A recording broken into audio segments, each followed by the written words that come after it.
Sanibonani emakhaya igama nguNonhlanhla uMamelo wakaZondi kuyona iDr Ngobese TV. Namhlanje nginaye uDr Ncanane sizokhuluma kabanzi ngakho ukuphupha udliswa. Sibingelele Dr Ncanane. Ngiyabingelela kakhulu Memelo kuwena, ngibingelele kakhulu kubabukele emakhaya esinabo namhlanje la kufinyelela khona le video kaDr Ncanane. Okay, asitshela abalaleli ukuthi ubani kahle kahle uDr Ncanane. uDr Ncanane ubizwa ngoMabilano bile emzini wendoda bathi jipa singenanyawo esikhona emthini siyadilika bathi sehlula amanye esahlula amadoda ayishumi ekhanda lehlula amabhoni imambe nenxebe ekhanda izinja zimkhonkotha isabuka umluma. All right, ukube ngiyakwazi ukukikiza ngawase ngiyakikiza but I can't. Anyway, asingene kusona isihloko sethu sanamhlanje sifuna ukwazi kahle kahle ke ukuthi siyini isilwane Dr Ncanane. Sifuna ukwazi abantu abaningi ubathola ukuthi baphupha kambi, abanye ubathola ukuthi baneyinkinga eziba khona. Sifuna ukwazi ukuthi kahle kahle qala yini isilwane.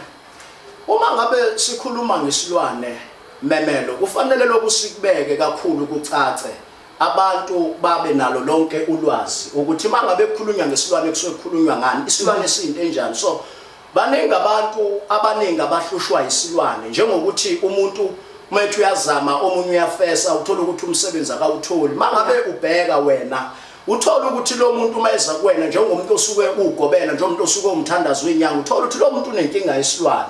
So ukuthola kanjani ukuthi umuntu unesilwane? Ukuthola ngoba umuntu esuke ekhaya eze kuwena njengomelaphi wendabuko njengomuntu osuke ehlola. Uma umuntu ethi uzohlola ngesikhathi wena uhlola ubheka phansi kuyintweni zakhe lo muntu uyathola ukuthi lo muntu unesilwane esimcindezele ekuyisona esibamba into zakhe ukuthi zingayiphambili. Ebeseke umuntu eseyachazela ke naye achaza ukuthi izinto zakhe azihambi kahle ngani. Ebese kuchazela ukuthi ebusuku mangabe ngilele ngiphupha ngidla. Omunye athi ebusuku mangilele ngiphupha ngilele nomuntu wesilisa. Omunye athi ebusuku mangilele ngiphupha ngilele nendiya.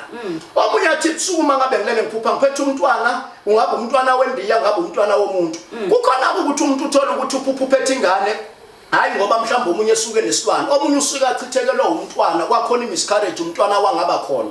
So lo muntu usuke lo mntwana elandelwa yithunzi, elandelwa nayi isililo somntwana njalo mangabe ethulele ebusuku uphuphelela ingane ephethe ingane. So mangabe ezohamba umuntu osuke ehlola afika lo muntu abone ukuthi no lo muntu unenkinga yesilwane noma unenkinga yokuphuphunyelwa isisu ngoba lezi zinto zihlukene nazo. So masikhuluma ngomuntu osuke ephuphe edla, lo muntu usuke ngempela enenkinga yesilwane edliswa isilwane ebusuku kumele ngoba ngesikhathi umuntu elele esebuthongweni usuke efana nomuntu ofile ongezwa lutho. Ngesikhathi ephuphe edla elokhe edla ehluke edla lo muntu usuke efunzwa isilwane. Isilwane ke sinamathela kumuntu ngomoya into ekhandwayo eyibulawo ivuswa ithunywe kuthiwa kusibani bani uyokwenza ukuthi omunye umuntu uyaba nenkinga yesilwane ngoba esuke ekhafula esuke ephonswa ngezinto ezijulile ezinamathambo elwa. Lento mayifika kuye lo muntu ifike ibisishintsha iba isilwane. Kukhona ukuba nesilwane ngoba sihambiselana nanamadlozi. Uthola ukuthi ekhaya emndenini kunebulawo ledlozi, lelo dlozi aligezeki. Wonke umuntu ola ekhaya wentombazana aphuphelele nomuntu wesilisa. Wonke amantombazana la ekhaya aphuphelele nomuntu wesilisa. Uma ngabe kuumuntu wesilisa kuumfana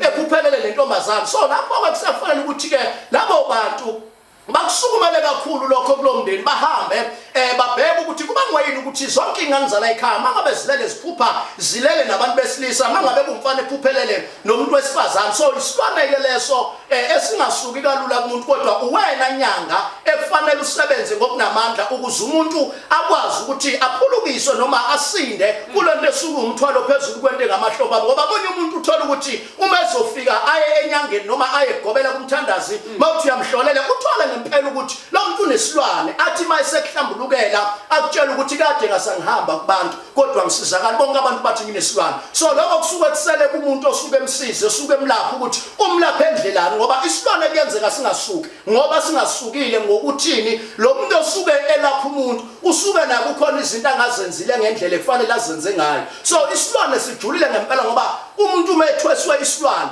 size sitshelwe futhi esinye ukuthi mhla usuka kuyena usuke nomphefumulo wakhe. So kufanele manje lo muntu Mamelo uma ngabe sefikile kuwena ugobela umthandazi udule uthandaze ngempela ukucela mawusukubambile lokho ukuthi lo muntu unesilwane kufanele ucele ukuthi cha ngiyacela ikhambi lokuthi lo muntu akasizakale aphume kulento ngoba abantu abaningi bacindezelekile bacindezelwa isilwane abantu abaningi omunye uzagule uthola ukuthi ebusuku njalo kumele uyadla omunye azagule aye kodokotela kuthiwa cha isifuba salomuntu sibhlungu siyoma lo muntu kade aqala ethumelele ebusuku aphuphedliswa isilwane aphuphedliswa isilwane azabe nesifo sesilungulela noma bene-TB isifuba sakhe soma lo muntu usuke nesilwane kufanele sisuswe kuyena ngoba siyamfunza siyamdlisa ebusuku ele. Alright, ngikuzwa nje kahle kamhlophe Dr. Ncanane. Eyinkinga njengamanje ngizwile and which is very interesting ileyo ukuthi umuntu kugcina esekwazi ukuthi mhlambe umuntu okulethele isilwane lapho uthola ukuthi kuyogcina sekusuka nomphefumulo. Into engifisa ukuyazi ukuthi inhloso iyona yipi oyomuntu ukuthi aze enze uma kukhona into ebuhlungu kangaka ezogcina isiyenzeke emphefumulweni walowo muntu ukuthi inhloso yalowo muntu osekuthumela nesilwane akudlise ebusuku ngephupho noma agcine esekulalisa nomuntu wesilisa kanti ke abanye ngiyizwa ukuthi kathi ulala nomuntu wesilisa kanti ulala naye uqobo angazi noma lokho does it link noma mhlawumbe lokho kuthiwe sekokunye noma just the rumors that people are sharing each and every way. So I just want to know ukuthi kahle inhloso above all this, what is inhloso kumuntu osukenza leyo nto kumuntu? So uyabona abantu abaningi isilwane sibanga ukuthi uthola ukuthi kunongezwani phakathi kwabantu bakhelene izakhamuzi njengomakhelwane. Isilwane uyasithwesa umakhelwane. Yeah. Isilwane uyasithweswa usibekwe kini ngokusimo sokuthi kubonakala ukuthi le ngane ekuzalweni kwayo nasekukhuleni kwayo ibonakala ukuthi inenhlanhla bese kuba nomuntu thizeni nje ozogcina nasemndenini eba nesandla esimbe simnyama esinoboya agange agcine sekubeka isilwane. Uma uthi uyahamba abantu kuthiwa bona kunomuntu owahamba waphendula izinto bakuthwesa isilwane phakathi ekhaya emndenini noma komakhelwane lapho enanakhe khona noma emuva emanxiweni noma la ukhona isilwane usibekiwe. Omunye umuntu uyathunyelwa isilwane ethunyelwa umnakwabo.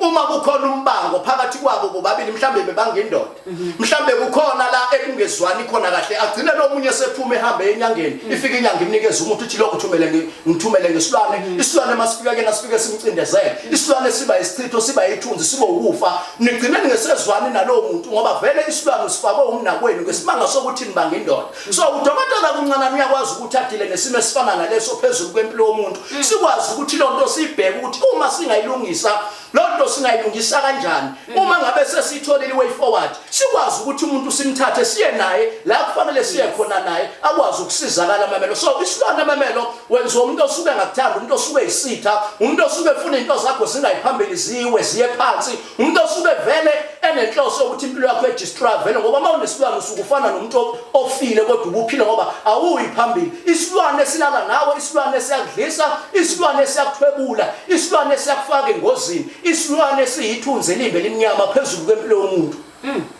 Alright Dr. Ncanane ngicabanga ukuthi ngizwele njengawami amadlebe kodwa ke kule eyokudliswa kuyenzeka yini ukuthi umakhelwane aphinda andlise nakhona? Kuyenzeka mamelo ukuthi umakhelwane adlise umakhelwane udlisa ngomthi akudlise ngesilwane njengoba ngichazile mamelo ngathi isilwane akusiyona into engavela live kanje njengoba sihleli kanje usibone ngamehlo right handed. Isilwane into efika kuwe ngomoya into ethunywayo into ekhafulwayo into evuswayo into ephephethwayo. Abanye isilwane siyakwazi ukuthi sikhandwe kutholakale ngisho insila zakho kulunjwe insila zakho zihlanganiswe nemithi leyo kumnyama kwakhiwa isilwane sivusa isilwane kube umatindane noma kube umkhovu noma kube udikology ebese iyavuswa lento kuthiwa hambe kusibanibani okasibanibani bese kuthiwa hambe yomfunza lokho amemeze futhi enze sure ukuthi ngiyazivela ukuthi uma edla into ethile uzodla ephuphweni. So mangabulele uphuphulele nabangani uhamba nabangani bakho niphumile samoya trip ngeke uzungadli ngoba vele iphupho lisuke kuyinto osuke yenzeka ulele your dreams awukwazi ukuba namandla okunqaba into ephuphweni. So uyakwazi ukusinda ngedlozi usinde nangendlozi yakho usinde nangesithunywa sakho nangethunywa zakini ziyakwazi ukuthi into efana naleyo ingazikwena ziphebeze kusale uma idlozi liclean. Okay, ngizwe kahle konke nje Dr. Ncanane. Ngiyathemba ukuthi nje on our next topic sizokhuluma nje ngakho ke ukuthi kuyini ugezela kanjani idlozi ngaso sonke isikhathi ukuze uzokwazi ukuthi idlozi lakho likulwele into kanje ngoba ngitheme ngithi ngiyalalela ngezwe ngazo Dr. Ncanane usho uthi ungakwazi ukuthi idlozi lakho likulwele if clean. Thank you very much nje Dr. Ncanane ukuthi ube nathi ungashare nje all your social media platforms and your information, the details ukuthi abantu ababukeli ikephi laba ngakuthola khona. uDr. Ncanane uyatholakala endaweni yaseNanda eDube Village. Inamba engitholakala kuzona my contact number 081 377 6407 081 377 6407. Le number ngiyafoneleka kuyona, uyakhona nokungicontacta kuyona. Ngiyatholakala ku Facebook, Instagram, ngiyatholakala kakhulu efonini mangabe ungicontacta ungifonela. Phinde kube ne number engisebenzisayo kwa Vodacom ethi 060 894 2008 060 894 2008. uDr. Ncanane bathu mabelano bile emzini wendoda. Ngiyangithola ku Facebook, Instagram, Twitter, WhatsApp ukwazi ukucontactana nami sikwazi ukuxoxa indaba yokuphilisana nawe eNanda eDube Village. Mawuthenje eDube Village noma ungangena ku GPS uthi Dube Village Mall. Email address ithi drncanane@email address ukwazi ukungithola ku email address. Uyangithola ku WhatsApp, Facebook, Twitter, WhatsApp. My man. Alright, thank you very much nje mbukeli. Asilindele sona ke isiqephu ezizayo ngokuzayo. Kodwa ke don't forget to go on YouTube lapha na kuyona ke Dr. Ngobese TV ufike nje ulike yona ivideo ka Dr. Ncanane and don't forget to subscribe lona ipage. Ngunonhlanhla uMamelo wakaZoli. See you next time.